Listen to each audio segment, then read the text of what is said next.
Husband's browser history destroyed me. For context, I'm Alexis, F36, and Zachary is 40M. We have been married 8 years. We are incredibly happy.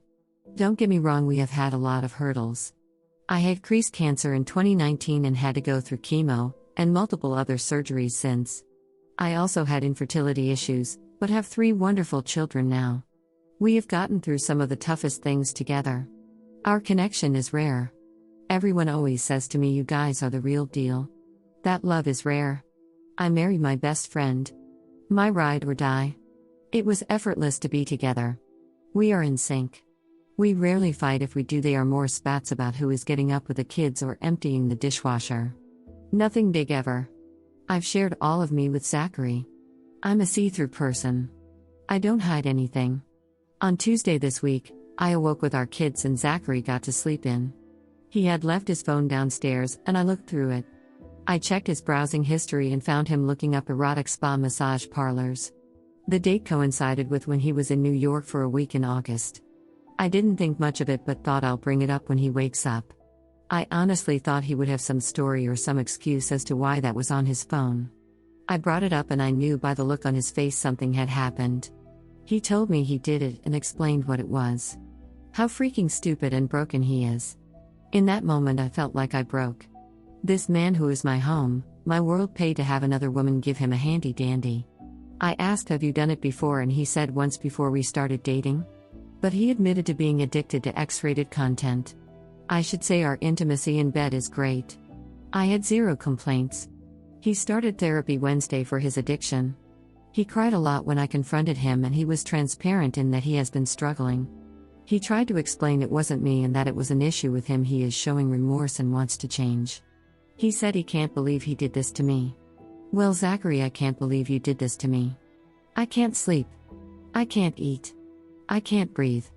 I have to mom all day to my kids and I barely feel capable of brushing my teeth. I guess I'm wondering, can relationships ever come back from this? I love him so much. He is an incredible dad and partner. I want to stay together. I don't want anything to change. He made a mistake. Can we survive? Right now I look at him and I want to cry. I'm just trying to survive the next 10 minutes of this new life that is apparently mine. Update. I wanted to give an update as over a year ago I posted about how my husband's browser history destroyed me. First, I want to say that this past year was anything but easy, but I'm thankful for the growth from it. My husband and I talked for what felt like days at a time when all of this went down. He was transparent and honest about everything.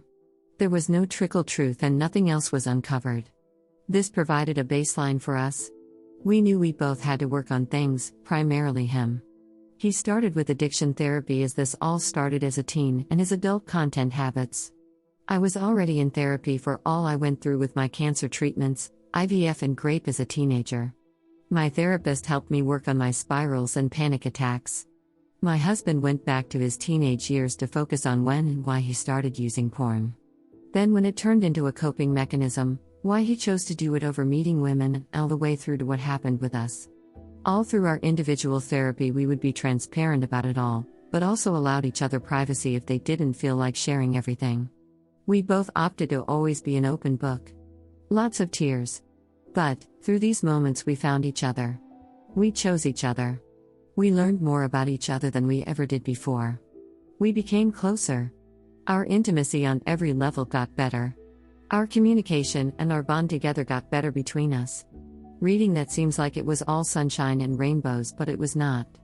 My body keeps the score and I have a huge scar from what he did. There will always be pain when I think about D-Day and what he did. However, I have forgiven him. I realize that the pain I feel for what he did, which is minimal now, would be so significantly less to the pain I would be in if we were not together. We have so much great in our life and we feel lucky to be with each other. This past August, with the kids' help, he re-proposed to me. Our 10-year anniversary is in 2024 and we plan on renewing our vows. From this I am signing off, wishing all of you happy holidays. Thank you to every single person who took the time to respond to my original post.